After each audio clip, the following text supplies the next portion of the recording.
guiengola is a great species. This is a lovely plant. People should plant more of these. Very softly pointed. These do have serrated edges, but they're not the vicious kind that you touch and it just rips your skin. When the sun shines through, you see this kind of, I want to say like day glow green edge on it. It's kind of pretty.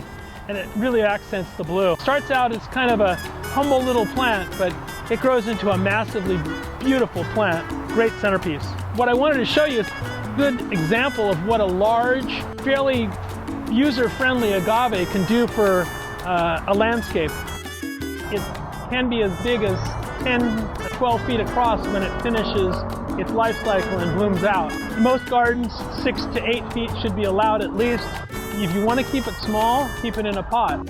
So these plants here on this particular location came from seed grown from wild collected sources. And they're variable. Not one plant in this planting is alike, except for obviously the ones that come from the pups of the other plant. This plant and this plant are all one plant. But most of the plants here are individual clones, and there's probably 50 on the property. They have characteristics that make them different. The spination on the leaves, the color of the blues. You have some that are greeny blue. But the variation, which is unique here, can be illustrated with the differences in the leaf margins. This one has these big flattened teeth. Great for commercial uses because nobody's going to get poked or hurt on this. It has no terminal spines to speak of. So it's really a user-friendly plant. Some of the ones in coming out of the nurseries will tend to pup a lot as a young plant. But as they get older and more mature, they pup less and less to the point where they don't pup at all. If you keep the offsets off, then the main plant just gets bigger and bigger and makes it for a more beautiful statement. You can move the offsets and then you can have several of the same plant. Lovely display in the garden. It's facing out towards the street where you can see it, and it's in a bed of bougainvillea. Attractive application for Agave+guingola. This is one of my favorites on the property. It has almost no spines on the margin at all. It almost looks spineless. Gives you a completely different look if you really are looking close, but a lovely clone.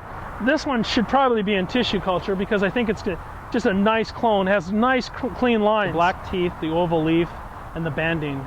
And you see some strong markings, but it's growing right near another plant that clearly is much more pallid. So it just goes to show you the variation you have. You have some blondes and brunettes in the same seed pod. I hope you're seeing the variation.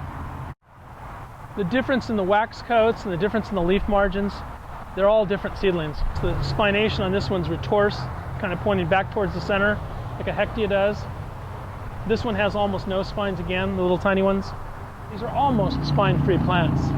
And because they have so few leaves in a radius, it's really almost hard to get poked by this plant. A plant that has many, many leaves has many, many spines. This one has one here. You have to go all the way over to here to get another spine. So these are about 9 years old, I guess. Dave Grigsby introduced it, but it was all one clone, and that means little pups off the same plant. These plants are special to me because I immediately recognized that they were all seedlings. I guess you could call them my adopted children. 10, 12 years ago, Brian Kimball and I, and with Jeremy Spath, a couple other people went down to Sierra Guiengola in Oaxaca and climbed the cliffs and collected some seed. Not a lot, maybe 300 or 400 seed, but we grew them from seed and we had a lot of plants. And so these plants originated at Rancho Soledad. And I have no question of that because it wasn't in cultivation. And the ones that were in cultivation were all like cookie cutters. They were all one clone. Love this. This is a natural tip. You notice it's dull. There's not even a tip or a spine on it. My preference would be one that no spine on the tip and no spine on the leaves. And certainly with the genetics of guiengola, you could breed for that and it's existent here. But it's neat to see them out in the world and growing. It's at least a nice start.